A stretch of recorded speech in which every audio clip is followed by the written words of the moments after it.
Hello BTS armies. BTS wrapped up their two-night Toronto stop on August 23 with another unforgettable OT7 performance at Rogers Stadium. As the only Canadian stop on the ARIRANG World Tour, the Toronto shows brought thousands of fans together for a huge celebration of BTS, with the entire city embracing the excitement around their arrival. Day 2 was especially memorable because fans got another chance to see all 7 members together, enjoy powerful group performances, and experience special moments such as Tear. After Toronto, BTS will continue the North American leg of the tour with their next stop in Chicago. But while Toronto gave ARMYs another incredible OT7 memory, there is a much bigger conversation happening around BTS right now, and this time, it is about the Grammys. BTS' decision not to submit their music for consideration at the 69th Grammy Awards has created a discussion that goes far beyond one award or one nomination.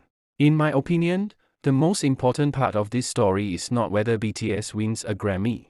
It is the question of whether major award institutions are still using categories that make sense in today's global music industry.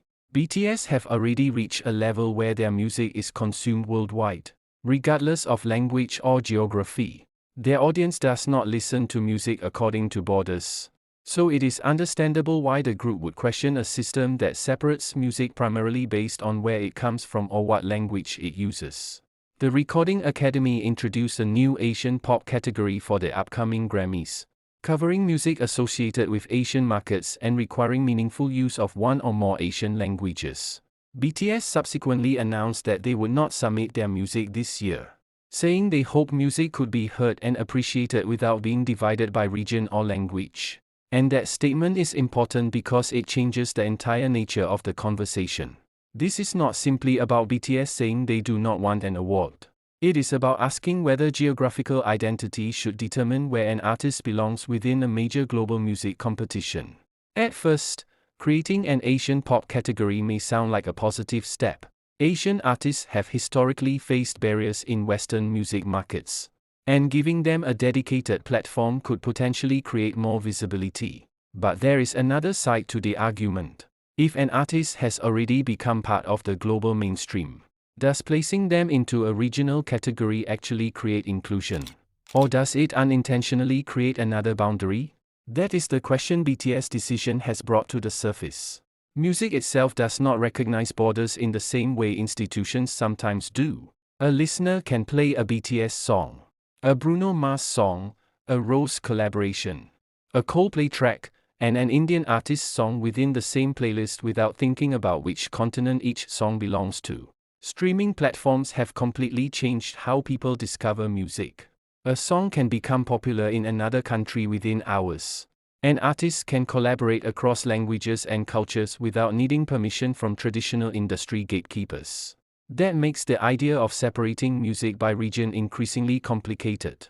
Imagine two artists from different parts of the world creating one song together.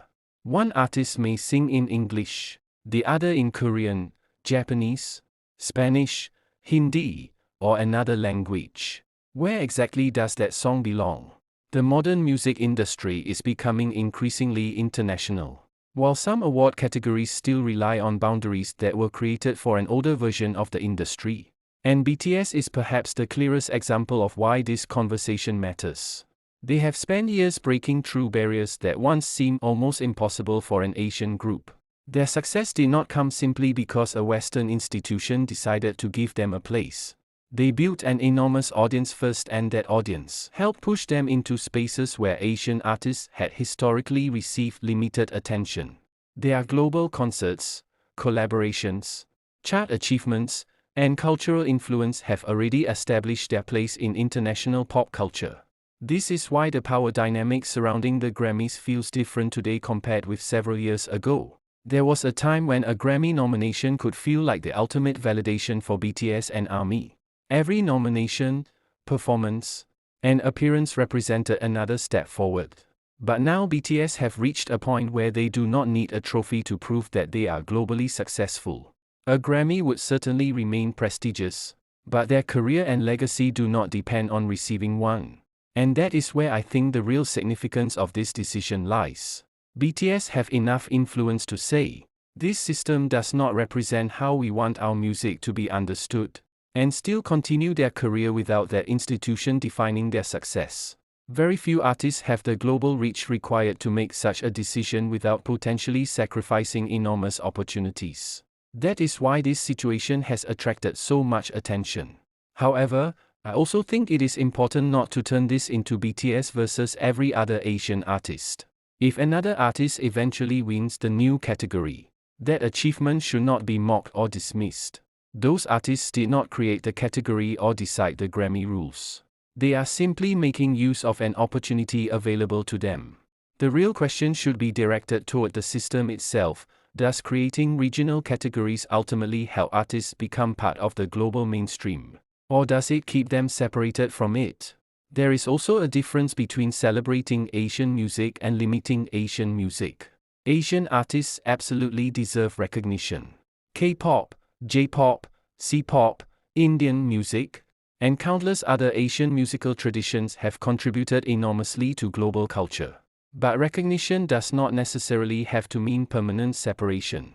If an artist is already competing successfully within global pop culture, perhaps the most meaningful form of inclusion is allowing their work to compete on equal terms rather than automatically placing it into a separate regional box.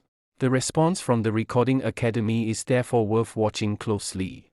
The Academy has acknowledged concerns surrounding the new category and indicated that it is listening to feedback from the music community. Whether this eventually results in a major change or simply leads to adjustments in the future, the conversation itself is already significant.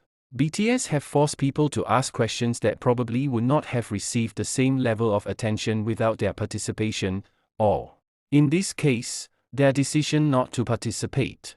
Another major factor is how audiences consume music today. Award shows once had enormous control over what was considered important. Television exposure, radio play, physical sales, and industry relationships could determine whether an artist reached a wider audience. Today, artists can communicate directly with millions of fans through social media, release music globally through streaming services, and create massive conversations without relying entirely on traditional institutions. BTS and ARMY are one of the strongest examples of this shift. The group has a direct relationship with a worldwide fanbase that can turn a song, performance, announcement, or discussion into a global topic almost instantly. This means traditional gatekeepers have less power over an artist's visibility than they once did. That does not make awards irrelevant, but it does change the balance. For years, BTS were the artists trying to enter rooms that were difficult for Asian musicians to enter. Now, they are in a position where they can question how those rooms are organized. That is a very different kind of influence. They are no longer simply asking to be included.